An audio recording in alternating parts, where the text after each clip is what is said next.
93 WIBC Mobile News. On the level, on the go. It'll still be pretty dry. With your Alexa Flash Briefing, I'm Kurt Darling. You've got a chance for some rain this afternoon. So we're expecting a cold front to sweep across Indiana later on this afternoon, probably say after 1, 2 o'clock through the early evening hours. But National Weather Service meteorologist Jason Puma says it's a minimal chance for some rain. Just enough to get everything wet, but not enough to help negate the drought that many parts of the state are seeing. A violent weekend in Indianapolis. Between Friday and Sunday, 13 people were either shot or stabbed. 7 of them have died. Violence knows no boundaries. There's no magical line to separate violent people from nonviolent people. This is very discouraging to all of us. Officer Grace Sibley with IMPD. The violence has now hit record levels as the city has seen 159 people murdered this year. That's the highest ever recorded.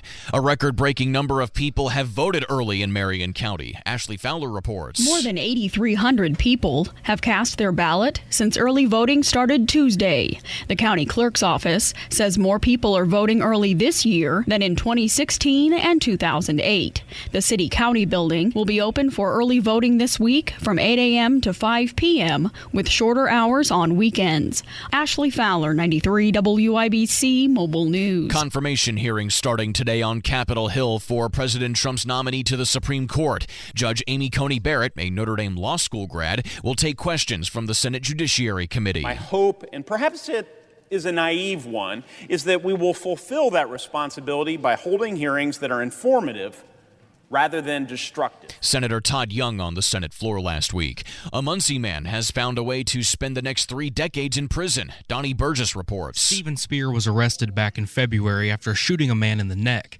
but unfortunately that isn't his only crime. Over the past 2 years, Spear has been accused of dealing in meth, theft, forgery, and resisting law enforcement, among several other crimes. He pled guilty to the stack of crimes he's accused of and was sentenced to 36 years in prison. Donnie Burgess, 93 WIBC Mobile News. A father in Pike County is in jail for drunk driving with his 2-year-old son in the car with him. Chaz Lengacher crashed his pickup along a county road near Otwell, and state troopers gave him a breathalyzer and found he was over the legal limit. His son was not hurt. A tough pill to swallow for the Indianapolis Colts, a 32-23 loss to the Cleveland Browns. We didn't do enough to win.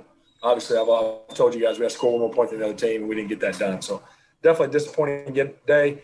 Certainly not the way we thought it was going to go today, but it did. Quarterback Phillip Rivers, who had 2 interceptions, and he also gave up a safety on an intentional grounding penalty that occurred in the end zone.